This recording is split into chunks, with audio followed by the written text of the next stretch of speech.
Hola, ¿cómo les va? Acá estamos con la clase 2, el sonido y la furia. Qué ganas de saber cómo les fue con la lectura, si es que ya la leyeron. Sé que algunas ediciones en castellano cuentan con el apéndice que Faulkner hizo para el Portable Faulkner, que les mencioné la clase pasada.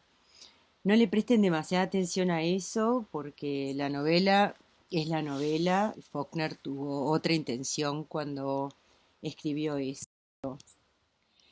El sonido y la furia cuenta la historia de los Compson en los años 20, la decadencia de esa familia como un reflejo de la historia del sur en la época que añora el antiguo esplendor, la época de los aristócratas de las plantaciones.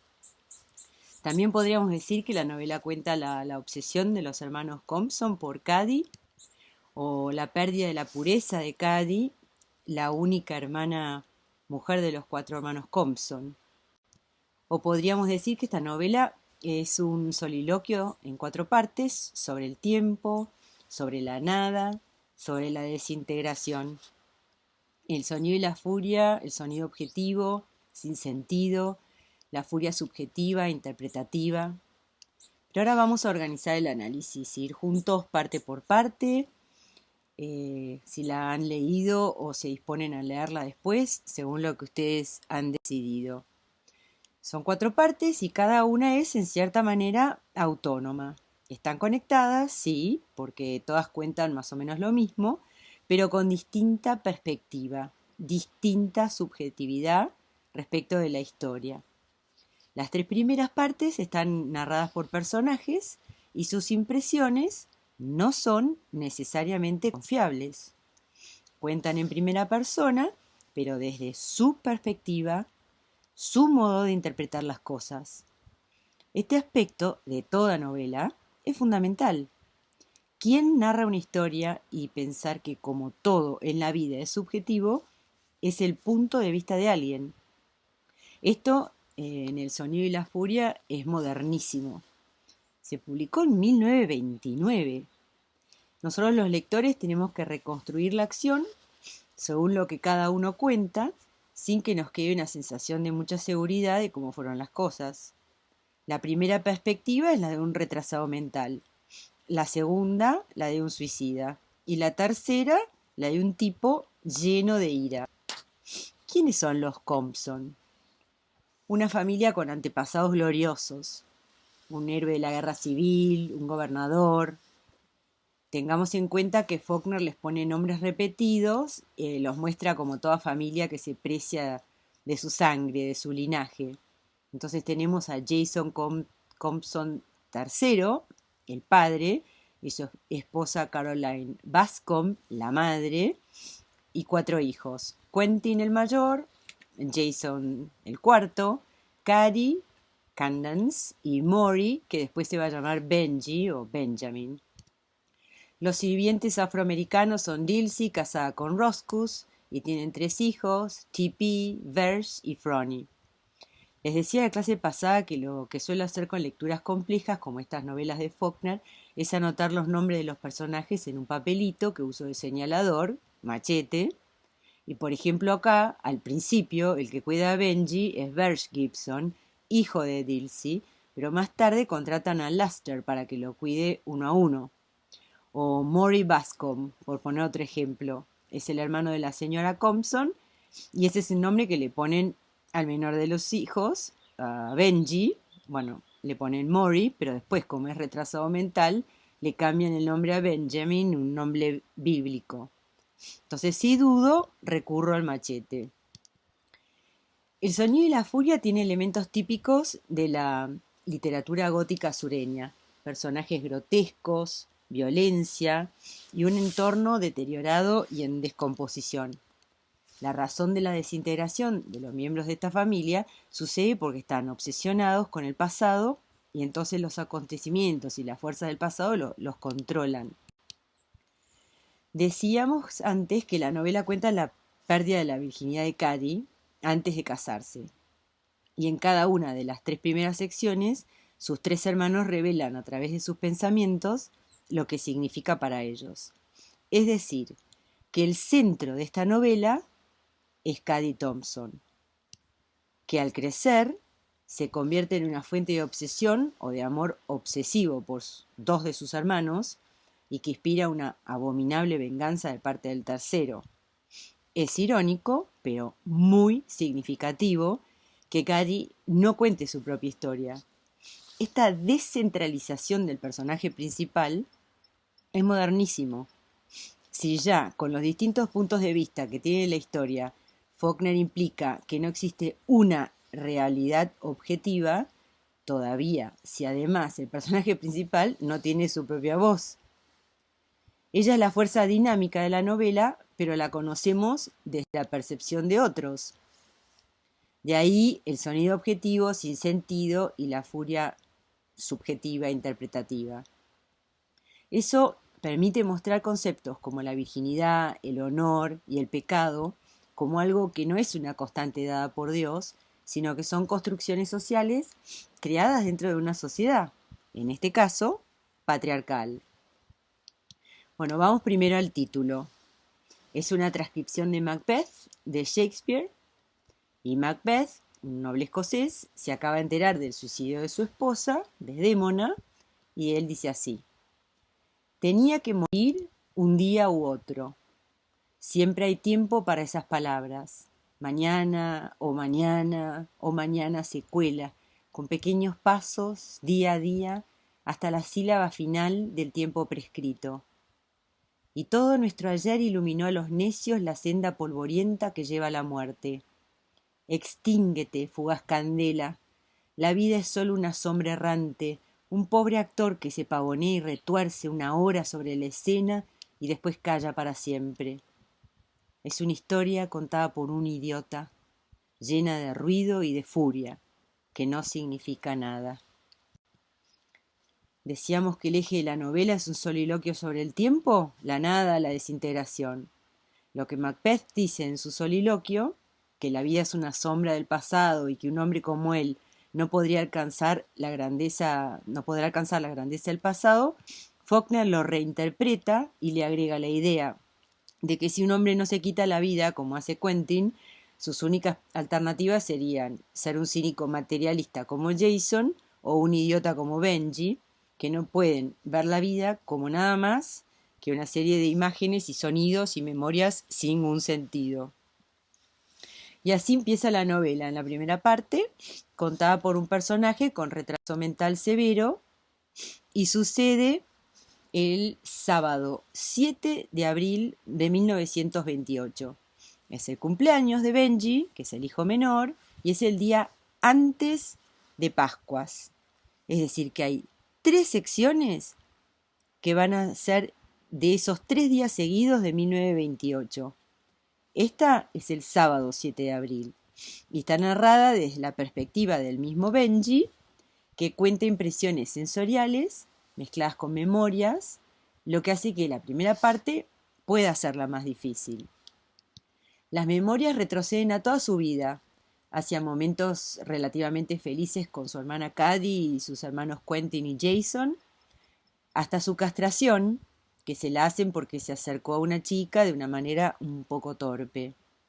Entonces esta primera parte, contada por Benji, tiene unas 100 escenas y parece que Faulkner pidió que le pusieran color de tinta distinto para cada una para ayudar al lector, pero eso era imposiblemente caro, como lo sería también hoy por hoy. A veces se muestran los cambios con bastardilla, pero la verdad es que eso no ayuda mucho. Bueno, sigamos. La segunda sección tiene fecha 2 de junio de 1910, es la única que no es en esos 3 días de 1928.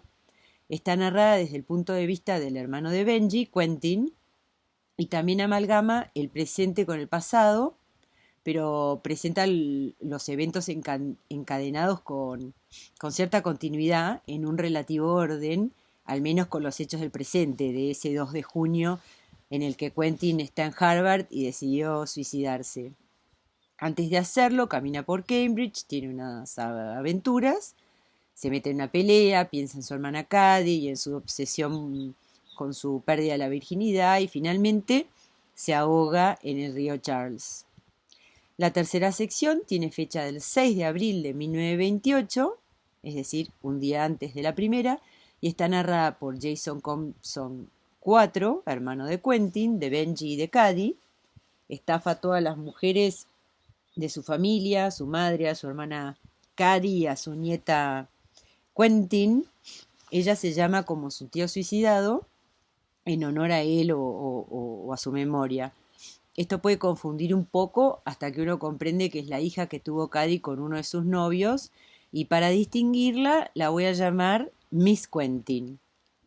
Jason estaba obsesionado con el dinero, pero es inepto para hacerlo, inepto como hombre de negocios. La última sección tiene un narrador en tercera persona y la fecha es el domingo de Pascuas, 8 de abril de 1928. Miss Quentin roba plata que Jason le venía robando a ella, que su madre Cady le enviaba y todos sus ahorros, y se escapa con, o sea, todos los ahorros de Jason, y se escapa con un artista de circo. Jason está furioso y el foco está más bien en Dilsey, el ama de llaves, que mantiene su dignidad y perspectiva a pesar de las tribulaciones y pruebas. El sonido y la furia, texto complejo, ayuda a leerlo sabiendo con qué vamos a encontrarnos, para no sentirnos intimidados. Para empezar, hay que dejar de lado la expectativa de una secuencia lógica de eventos.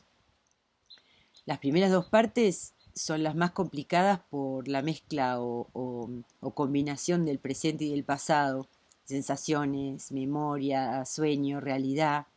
Entonces es mejor leer esta novela aceptando que podemos quedarnos cortos de entender todo lo que pasa.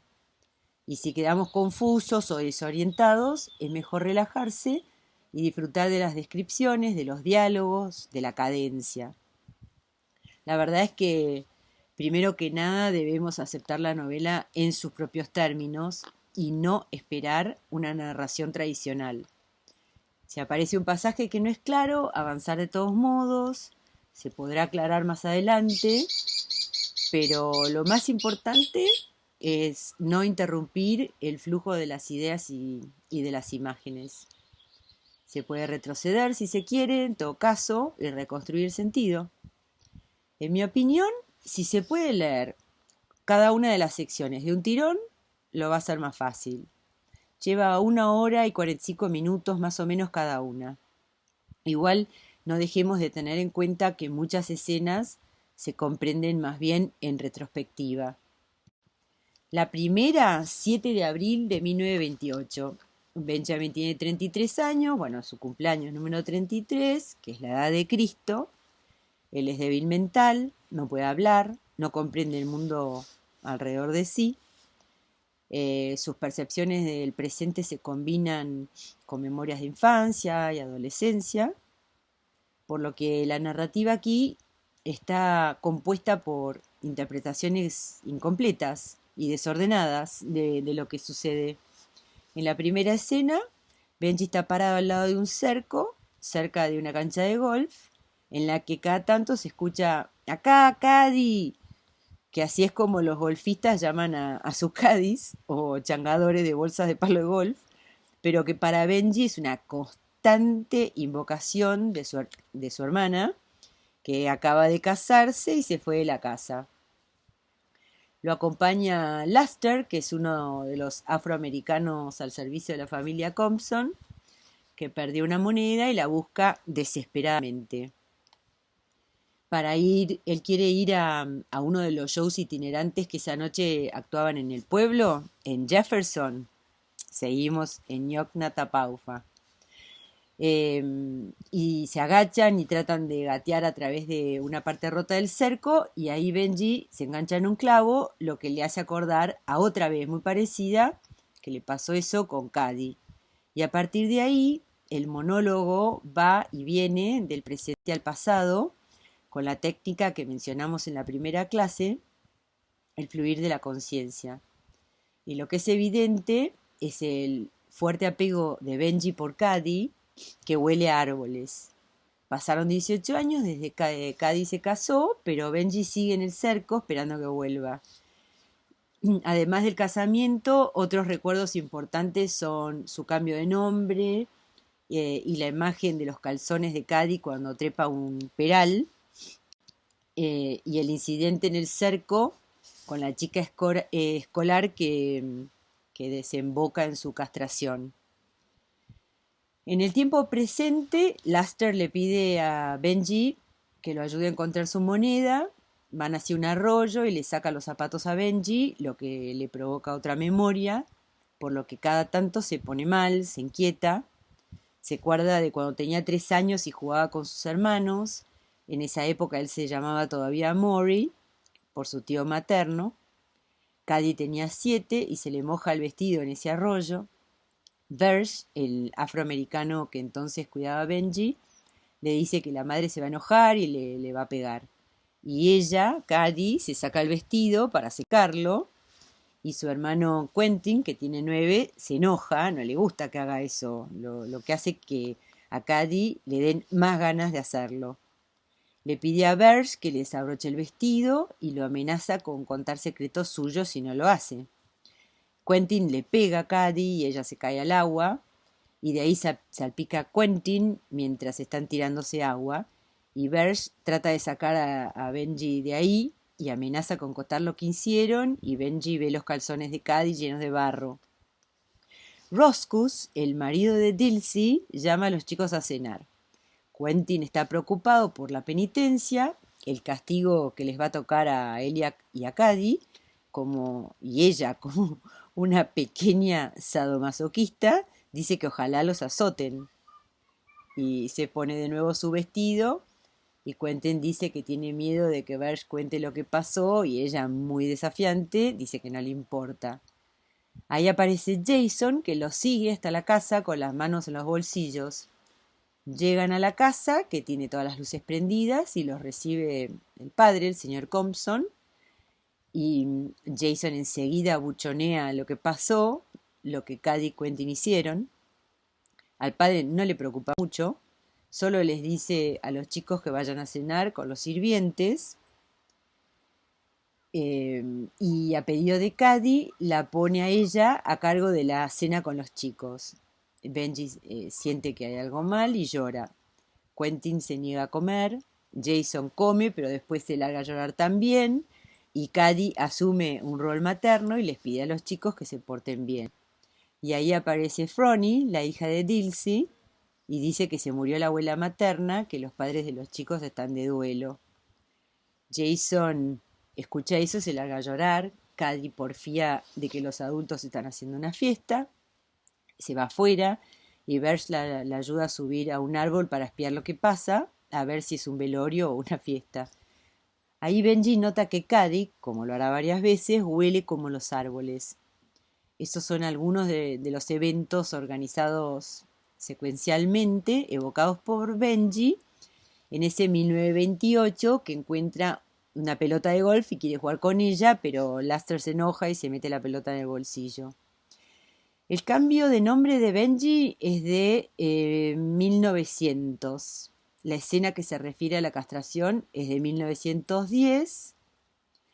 El año del suicidio de Quentin, según las palabras de Roscus, el marido de Dilsey, que comenta que la familia Compson tiene mala suerte o está maldecida, que eso se hizo evidente por el retraso mental de Benji, que en ese momento tiene 15.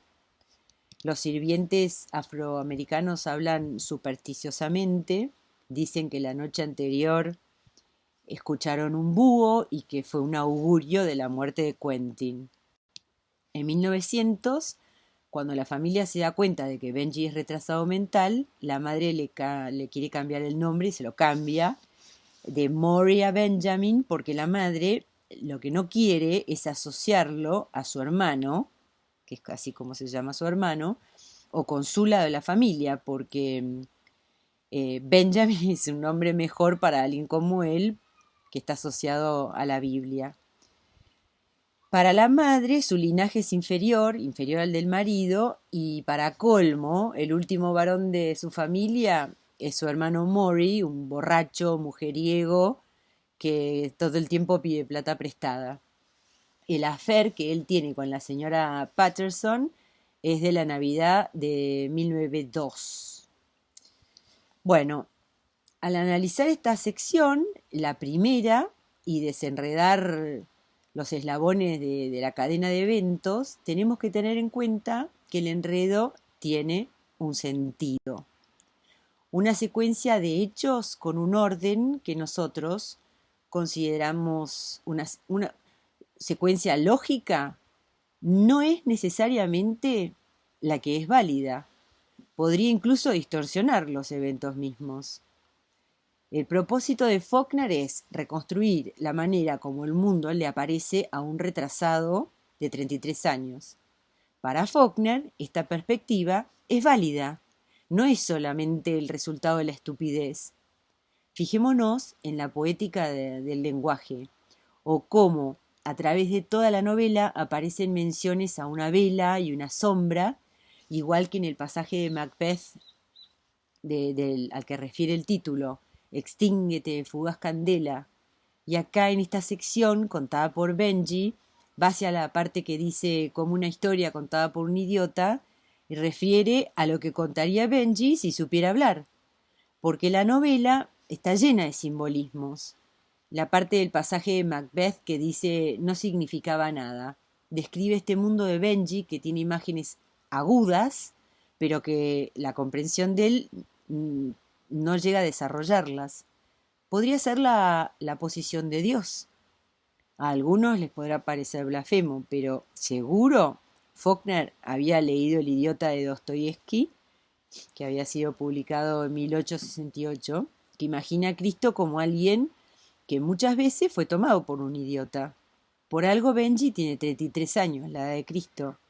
Y piensen esto, para muchas culturas, Dios ve el mundo desde la perspectiva de la eternidad. Somos los mortales los que tenemos la perspectiva del tiempo, el tiempo medido. Para Benji, todo lo que pasa en simultáneo. Es lo mismo lo que pasó en el pasado, lo que recuerda, que lo que está pasando o va a pasar. Es lo mismo como en otras novelas de Faulkner. Parecería que juega con el simbolismo cristiano sin llegar a desarrollarlo, porque queda para la interpretación de los lectores, que lo hace mucho más interesante. Que Cristo está en cada uno de nosotros, por ejemplo. Pero a Faulkner le alcanza con que tomemos a Benji en serio como personaje, pero más que nada como narrador.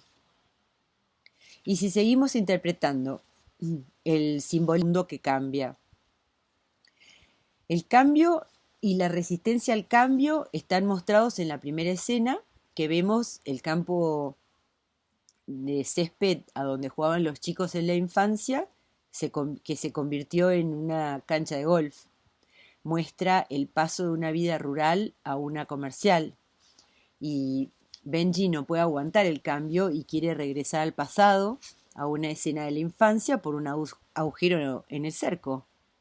Él busca el pasado, especialmente busca a Caddy en su pasado. Le hace eco el golfista que está buscando su pelota de golf, que la levantó Benji. Y Laster está buscando su moneda para ir a un minstrel show a la noche. Esta sección de alguna manera da una sensación idílica, sobre todo en comparación con lo que va a pasar después. Van a una hamaca y ahí Benji ve a Miss Quentin, la hija de Caddy, con su novio. Benji se acerca y Miss Quentin le pide que se vaya. El novio es bueno con él, lo entretiene con un truco de ponerse un fósforo encendido en la boca y sacarlo, como otra imagen de luz que se enciende de la fugaz candela de Macbeth, el simbolismo cristiano de resurrección. Pero todo, ¿no es una muestra de la caída de la inocencia a la corrupción? Todos los chicos Compson son incapaces de formar relaciones amorosas, de apoyo, ni adentro ni afuera de la familia. En ningún momento de la novela alguien le declara amor a otro. El desarrollo emocional familiar está sofocado por la necesidad de vivir a la altura de una tradición que hace rato dejó de tener sentido. Los Compson son un linaje que tuvo generales y gobernadores, pero están atados a un orden aristocrático que está desapareciendo, con una pretensión de nobleza los inhibe de participar en la vida diaria. Los chicos no tienen amigos más allá de la propiedad. Lo que vemos entre Cady y Quentin de chicos, ese juego erótico, es una muestra de esa endogamia y promiscuidad. El erotismo que presiona en la escena es otra muestra de que no juegan con otras chicas, que están aislados con sus pretensiones aristocráticas. Para Quentin va a ser una obsesión. Va a contarle al padre más adelante, o va a imaginar que le cuenta, que detesta a todos los novios de Cady, que él le quitó la virginidad. Y Benji le pasa algo parecido. Él duerme con Cady hasta los 13 años. Jason parece tener otro vínculo con ella. Le tiene un resentimiento enorme y ella desde chica muestra tener cero interés en él. Quizás por eso él más tarde tenga esa amargura, o sea, la manera que él tiene de hacer que ella lo mire. La madre es fría y distante. La vemos poner a Cady a cargo, lo único que hace es quejarse. Cady queda como hermana, madre, y a ella, a pesar de que le gusta el poder que tiene, es evidente que es demasiado peso para ella, para una chiquita. Incluso provoca resentimiento de parte de la madre, que nadie la respeta, aunque ella no pide respeto, pide lástima, y nadie, ni siquiera Jason, se la da. Y la muerte de la abuela materna, esta Damari, simboliza el fin del viejo orden aristocrático. Para los chicos es el primer contacto con la muerte, pero los padres lo mantienen en secreto. Jason y Quentin lo adivinan, Cady lo niega, y en la escena en la que después el padre va a la habitación, también se lo ve distante y a Jason y Quentin no los ayuda para nada con lo que sucede. Parece ni siquiera poder él mismo con lo que sucede, que es la muerte de su suegra, pero está claro que esos chicos necesitaron ayuda que les podría haber evitado convertirse en los incapaces en los que se convirtieron. Esos padres no se hacen cargo ni enfrentan la desgracia o el dolor. Bueno, vamos a la segunda parte, que es el 2 de junio de 1910. Y los 3 días que decíamos de seguidos de Pascua, bueno, esto sería el único que es en un año distinto. Es la como que está temporalmente alejada de eso. Y es la parte contada por Quentin, que es el mayor de los Compson. 1920, 2 de junio. El último día de su vida antes de que se suicide, está narrada por él. Es un estudiante en Harvard, obsesionado por la sexualidad de su hermana y el matrimonio de conveniencia con Herbert Head, y todo eso supera sus aspiraciones académicas. Acá también las memorias del pasado invaden el presente y en cierta manera la narración de Quentin en ese sentido se parece a la de Benji, porque también es el fluir de la conciencia. Lo que pasa que en este caso la estructura hace que sea más coherente. Es la intensa conciencia que tiene Quentin del paso del tiempo. Se despierta con el sonido de su reloj, un regalo de su padre para ayudarlo a olvidarse del tiempo de vez en cuando, es decir, que viene con el consejo de que es en vano tratar de conquistar el tiempo.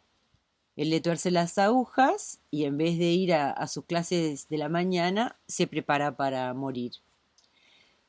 Ese reloj para el padre simbolizaba la inutilidad de todo esfuerzo y que la naturaleza de toda victoria o todo fracaso es ilusoria. De hecho, cuando se lo regaló le dijo con ironía, te doy el mausoleo de toda ilusión y deseo. Quentin escucha el reloj y se pone a meditar sobre la naturaleza del tiempo. Siguiendo la secuencia, muy resumidamente, hace un bolso, pone una carta para su padre en el correo y se compra pesas chatas de hierro. Va hacia la estación de tren, ya fuera del pueblo o de la ciudad más bien, sale a caminar por el río. Recuerda cuando intentó que Cady no se casara con Herbert y le propuso que ellos dos y Benji escaparan a algún lugar a donde nadie los conociera. Y mientras camina se topa con una chiquita a quien llama hermana, le compra un helado, trata de ayudarla a encontrar su camino a su casa y de repente aparece su hermano y lo acusa de secuestrar a su hermanita. Termina aclarándose la situación en la comisaría y se va en auto con los compañeros de Harvard que lo rescataron. Y sus pensamientos, de todos modos, siguen enfocados en Cady. Recuerda que intentó, aunque sin éxito, confrontar con Dalton Ames, el hombre que habría embarazado a Cady, y parece ni darse cuenta del momento presente, cuando ataca como replicando el momento recordado con Dalton Ames a este Gerald Bland en el auto. Al final regresa a su cuarto en el campus y hace los últimos preparativos para su suicidio. En ese momento recuerda una conversación que tuvo con su padre respecto de sus sentimientos por Cady y su intento desesperado por prevenir su casamiento. Se lava los dientes, apaga la luz y sale de la habitación. Y nos enteramos en la sección siguiente que se ahogó en el río. En lo que esta sección puede hacerse difícil es que tiene, y no así la parte de Benji, mezcla de realidad con fantasía. No siempre podemos separar lo que él recuerda de lo que inventa o imagina. De cualquier modo, en esta parte todo está organizado según una secuencia continua de eventos. Recuerda el embarazo de su hermana, el abandono de su marido, que le dijo a su padre que quien le quitó la virginidad a Cady fue él y no Dalton Ames, que él cometió incesto y que el padre le respondió como siempre lo hacía con una filosofada cínica. Ahora, ¿lo recuerda o lo imagina? Porque al final del día, cuando sus recuerdos se empiezan a pelmazar, recuerda que al final le dijo al padre que no había cometido incesto con Cady y que el padre le recomienda que se tome una vacación y se olvide del dolor. En ese momento rompe el reloj, alterado por los recuerdos, le arranca el vidrio y las agujas, pero continúa, tic-tac, tic-tac. Hace su preparación metódica para el suicidio, escribe las cartas, lleva el reloj al relojero, pero no lo deja ahí. En ese momento no necesita algo que le recuerde el tiempo y siente el tic-tac de los relojes alrededor suyo y le pregunta al relojero si alguno dice la hora correcta. Después se acuerda de cómo vendieron el pedazo de tierra que llamaban la pastura de Benji para pagar su facultad y cómo la madre siempre se quejaba de los sacrificios que hacía y que solo aprobaba de Jason y que todo eso está interrumpido por recuerdos del padre que no era nunca cruel, pero sí cínico. Quentin puede expresar los sentimientos de una manera más articulada. por lo menos que cualquiera de sus hermanos. Por eso esta parte es más pasional y a la vez es intelectual, más intelectual. Pero no siempre podemos creerle, como si le podíamos creer todo a Benji. Quentin es más proclive a fantasía, incluso a confundir fantasía con los hechos. No queda claro el incesto con Cady, pero es más importante que para él la verdad que pesa es la psicológica, mucho más que la fáctica. Siente culpa por el incesto con Cady, haya ocurrido o no. Benji estaba fuera del tiempo y él, en cambio, está como tratando de escapar de la tiranía del tiempo. Eso se ve cuando trata de destrozar el reloj y que el reloj sigue marcando el tiempo, aún sin agujas. Ese impulso culmina en su suicidio, como si se saliera del mundo del tiempo a la eternidad. Él es romántico, busca que la pureza resista frente a la corrupción que lo rodea. La rebeldía de Cady contra la familia es su manera, es con la promiscuidad. En cambio, Quentin, por mantenerse virgen, por más que se parezcan en muchos otros aspectos ellos dos, sería una reversión de los roles tradicionales sureños, porque en ese entonces la tradición esperaba que si los varones eran vírgenes mintieran al respecto, en cambio las mujeres tenían que ser vírgenes sí o sí. A Cady no parece gustarle sus affairs con los hombres, pareciera que lo hace como una reacción a las nociones de propiedad sofocantes de su madre. Y Quentin parece resistir o reaccionar a los comentarios cínicos de su padre, que siempre refuta los ideales de virtud y de nobleza.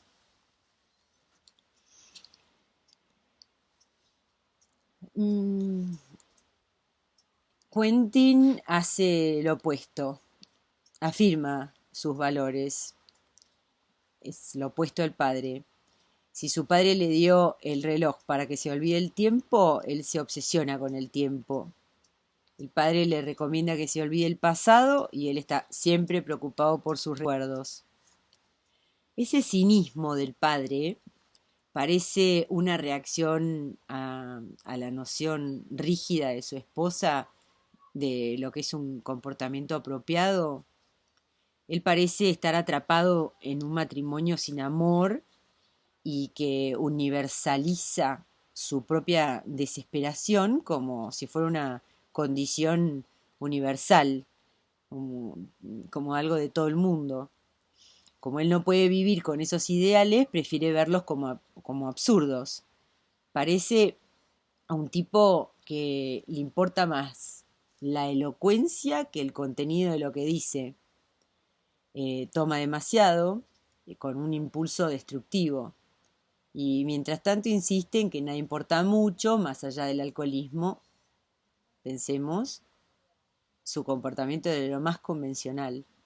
Nunca rompe la expectativa social. Es simplemente un melancólico.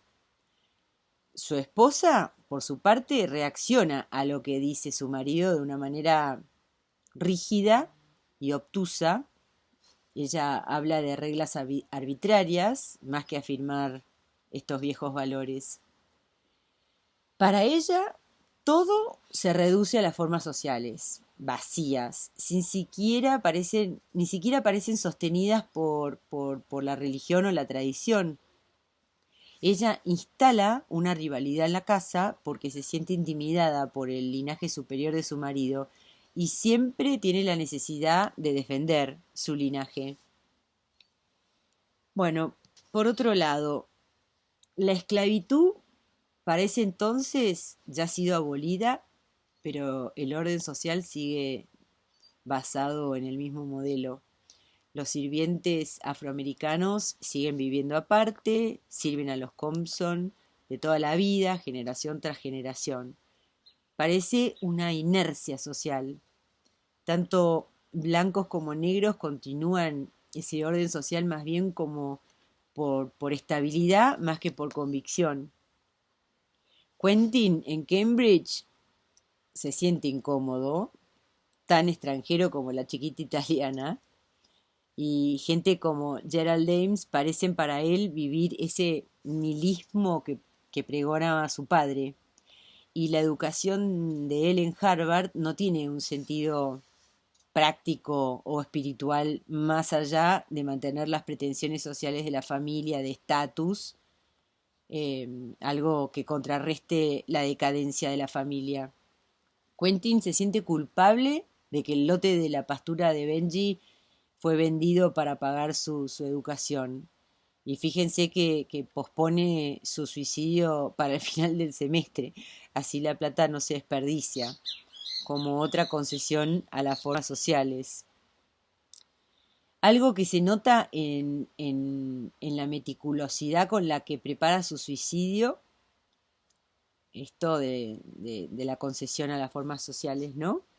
Porque el día de su libertad total es el día que no asiste a clase y no se da un último placer o un sueño, él deambula solamente. Y parecería que se identifica con esa trucha vieja de 25 años que quieren pescar los chicos, que representa el orden tradicional condenado. Y la parte con la chiquita italiana es una ironía, porque él se sentiría identificado con Julio, el hermano de la chiquita, pero le toca el rol de abusador de hermanas. Y encima lo defienden sus propios amigos, que son los que se burlan de las mujeres y de los valores que él quiere sostener. Y esta señora Bland aguanta la dominación masculina, pero domina a los jóvenes. Ella es sureña y con pretensiones aristocráticas, pero cultiva los aspectos más groseros de la nobleza. Ella era capaz de creer que Quentin estaba por secuestrar a la chiquita, nada más que por mera demostración de hombría. Dalton Ames es una caricatura, es la confrontación con Quentin y parece más una alucinación esa parte que un recuerdo. Ames es un predador, un tipo seguro de sí mismo, casi parece un James Bond en el uso de las armas. Y en el último día de la vida de Quentin, que es una serie de malos entendidos, de humillaciones y derrotas, termina limpiando una muestra de que su suicidio no piensa ser pasional, le importan las apariencias antes que nada hasta el final. Y la narración termina abruptamente porque no puede terminar con él ahogándose. Todo nos prepara para ese final, pero como le había dicho el padre, la tragedia es imposible, porque siempre se experimenta de segunda mano, que es lo que siente una audiencia en un teatro. No es lo que siente el actor mismo, sino lo que siente la audiencia. Eso a Quentin eh, le quita un significado a su suicidio y la audiencia también, ¿no? Pero de cualquier manera, la técnica del fluir de la conciencia, que es un poco invasiva en una mente, a él no le permitiría la soledad de sus últimos momentos. Bueno, tercera parte, 6 de abril de 1928, o sea, sería el Viernes Santo, el día anterior al de la primera parte, que era la de Benjamin, la de Benji, la de su cumpleaños. Esta parte la cuenta Jason, el segundo de los Compson, y todo lo que era obsesión y confusión hasta ahora se hace ira y un sarcasmo brutal. Es decir, que si no era coherente la primera parte porque la contaba un retardado y la segunda por la fantasía, acá la perspectiva de Jason está modelada por el resentimiento y la ira. Así arranca, imprimiendo el tono. Una vez una perra, siempre una perra. Eso es lo que digo. Y se refiere a la hija de Cady, esta Miss Quentin, a quien le llamaron en la atención en la escuela por sus ausencias. Jason la lleva al colegio él mismo y después se va a su trabajo en la proveeduría de Earl. Antes pasa por el correo y mientras revisa sus cartas, recuerda cómo esta chica, Miss Quentin, fue enviada a vivir con su abuela después que el marido de Cady la rechazara. Desde ese momento, Cady vio una sola vez a su hija, después del funeral del padre, que le pagó $50 a Jason para poder verla, pero él pasó y siguió de largo, por lo que solo pudo echarle un vistazo. La primera carta que abre es para su madre y tiene el cheque mensual que Cady manda para manutención de su hija. Esta señora ya está llorando al comienzo de esta parte, se queja de que Jason es el único de la familia que no fue una maldición para ella. Pero bueno, Jason estuvo quedándose la plata que envía Cady como compensación, esa es su subjetividad, ¿no? Como compensación por el trabajo que Herbert, el marido de Quentin, le había prometido, el marido de Cady le había prometido, pero que nunca le llegó porque él rechazó a Cady cuando se dio cuenta de que se había casado con una embarazada.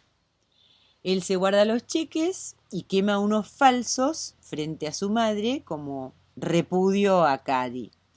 Y la segunda carta que abre es para Miss Quentin y tiene una orden por $50 y él después la convence a ella de que lo firme para él sin decirle cuánto era el monto.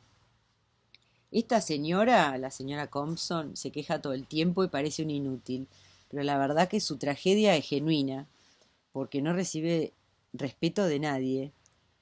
Puede ser su propia culpa, porque la verdad que pide compasión. ¿Te das cuenta, respecto de Jason, que en el pueblo nadie lo toma en serio?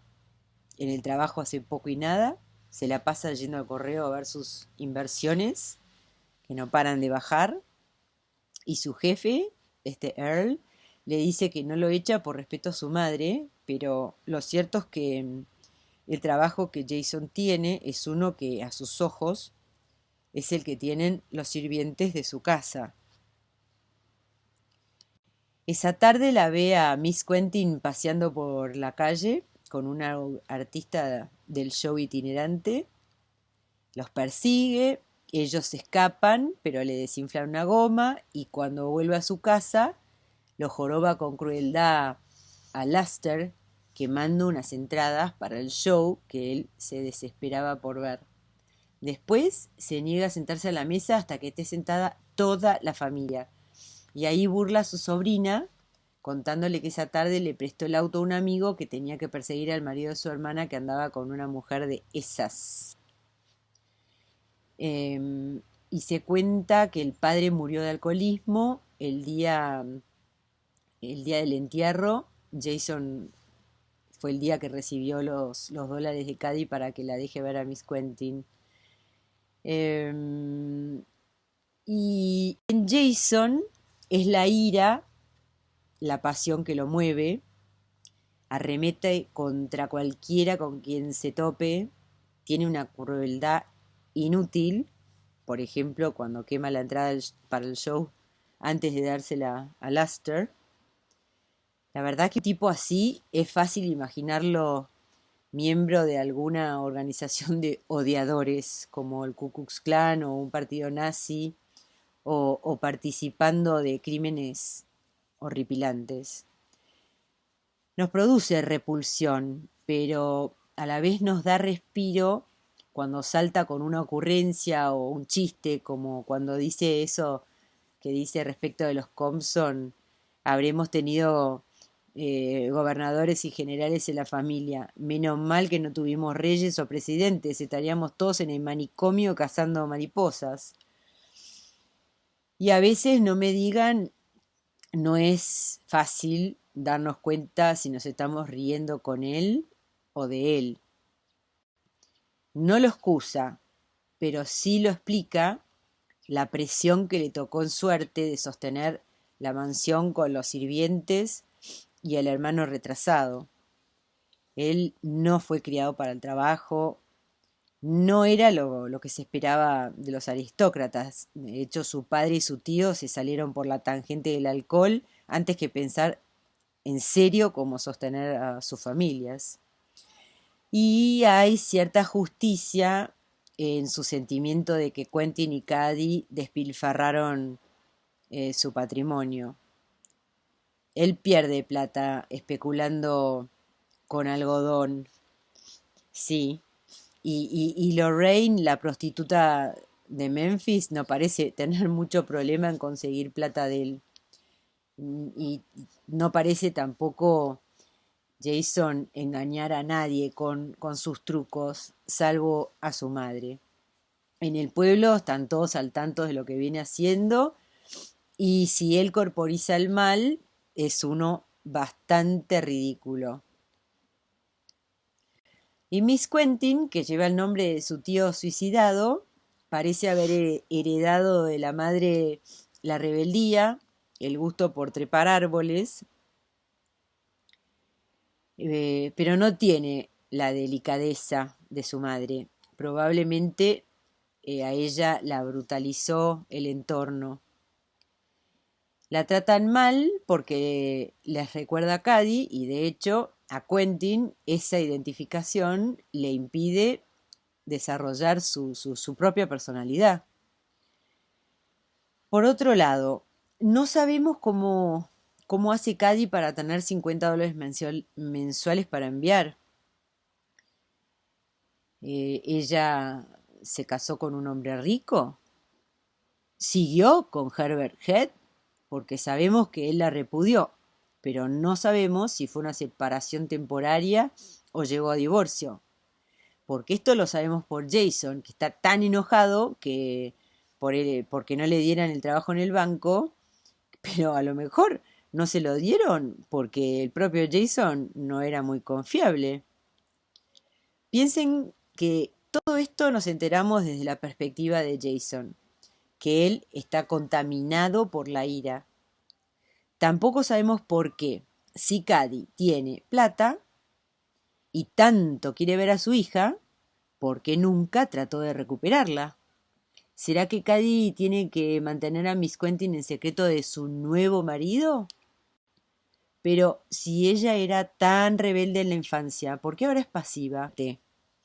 8 de abril de 1928, es decir, el domingo, el tercer día de esa secuencia de 3 días de Pascua, de la primera y la tercera parte, que se une con esta la cuarta. Esta no está narrada por un personaje, pero se enfoca sobre Dilsey. Es el domingo de Pascua, decíamos, el tercer día de esta tríada, y Dilsey, a quien la vimos ya en la parte anterior, el ama de llaves, está preparando el desayuno y aparece Jason y acusa a Laster y a Benjamin de haber roto la ventana de su cuarto. Ahí recién se da cuenta de lo que pasó cuando Dilsey sube a despertar a Miss Quentin.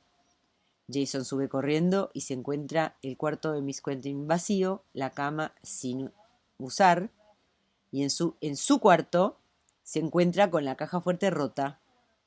Llama al sheriff y le cuenta lo que pasó, pero tiene tanta desesperación que él mismo va hasta Motzon. Motzon, fíjense en lo que hablamos sobre Yoknapatawpha la clase anterior, esa gran creación de Faulkner en la que la mayor parte de su obra tiene lugar, y en este condado ficcional, Jefferson y Motzon son las ciudades más importantes. Bueno, en Motzon muy bien no le va a Jason. Pero volvamos a lo que decíamos de la descentralización del personaje principal de Cady.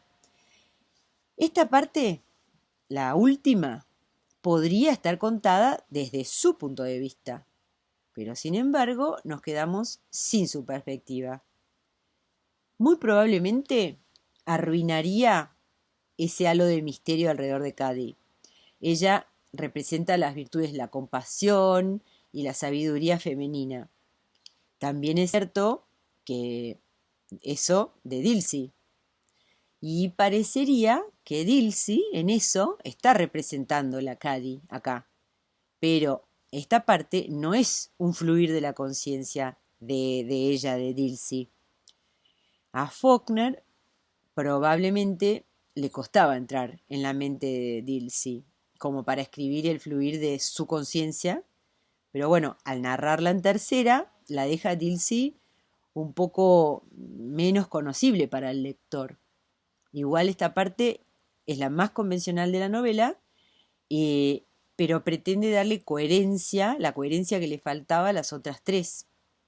Ese domingo de Pascua es el día de la resurrección de Cristo, como las velas o llamas que aparecen en toda la novela, como el fósforo del novio se mete en la boca y vuelve a sacar encendido para Benji, como lo que muere y resucita. Ahora, ¿qué es lo que resucita? ¿La familia Compson? No. Dilsey dice que ve el final, pero ¿qué promesa de renacimiento vemos? Para Jason, el día del juicio final. Su sobrina lo dejó sin un peso, no tiene ningún tipo de reputación y su trabajo es muy precario. Bueno, él resucitó de alguna manera cuando en Watson lo persiguieron con un hacha. Podría haber visto a dónde lo lleva su ira. Podría aprender algo, renacer. De hecho, no le queda otra. Miss Quentin va a renacer a una nueva vida, eso sí, y parece ser el renacimiento que buscaba el otro Quentin al suicidarse. Y ella debe de haber nacido justo cuando el otro se suicidaba. Si Quentin sentía que había cometido incesto con su hermana, simbólicamente él vive en su sobrina que lleva su nombre. Si la novela hubiese sido narrada entera como esta parte, sería más fácil, pero perdería interés. El interés está en los narradores poco confiables. Vamos a ir viendo los temas de esta novela. Uno de los principales es el tiempo. Cada uno de los narradores se las arregla con el tiempo a su manera. Para Benji es todo al mismo tiempo. Quentin detiene el tiempo con el suicidio. Jason vive en el presente, reaccionando sobre lo que pasa en el momento que pasa. Dilsey, por su parte, representa un punto de vista histórico, religioso. Entonces el tiempo, la memoria, sería el pasado que vive en el presente.